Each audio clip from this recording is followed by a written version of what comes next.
This video mga kaboko, magluluto tayo ngayon ng munggo. Friday. Alam na pag Friday, munggo. Halo natin siya ng buto-buto. Hanggang 300 ang buto-buto. Pero marami siya naman. Ipipressure cooker na natin mga kaboko para mabilisan. Ayan mga kaboko, update na lang ako pag natapos na.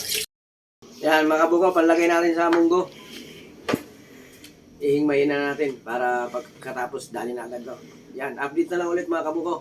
Pag dali na.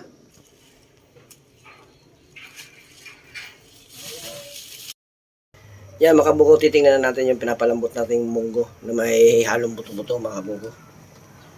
Pressure cooker ko yan mga kabuko. Sulot light ako mga kabuko.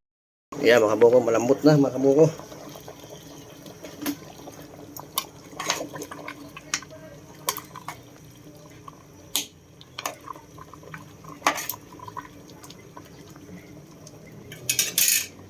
Magigisa muna tayo mga kabuko ng sibuyas at saka kamatis, walang bawang, hindi nakabili. Mabilisan lang itong luto mga kabuko. Yeah, mga kabuko, magigisa na tayo mga kabuko. Lagyan natin sibuyas.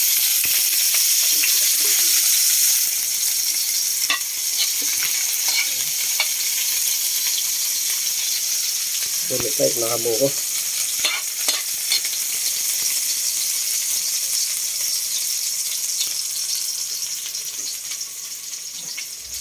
Lagyan na natin yung maraming kamatis.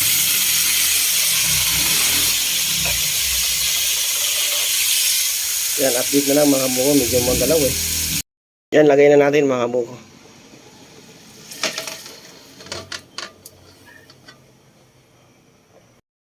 Yan mga kabuko, ilagay na natin yung dahon ng ampalaya mga kabuko. Sarap to sa munggo. Biyernes. Simutin natin mga kabuko kasi lintik ang presyo na ito. Parang ginto. Yan.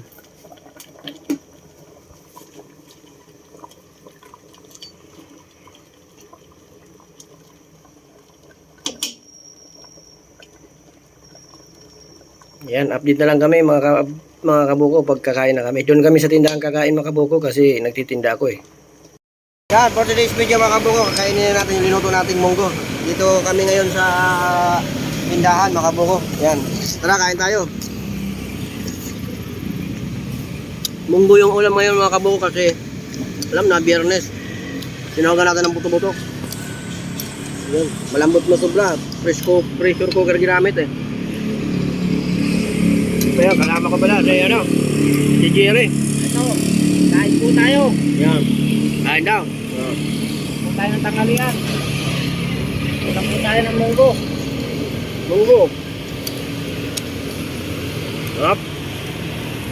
Ito ba? Ito ba? Munggo na may dahon ng ampalaya. At buto-buto.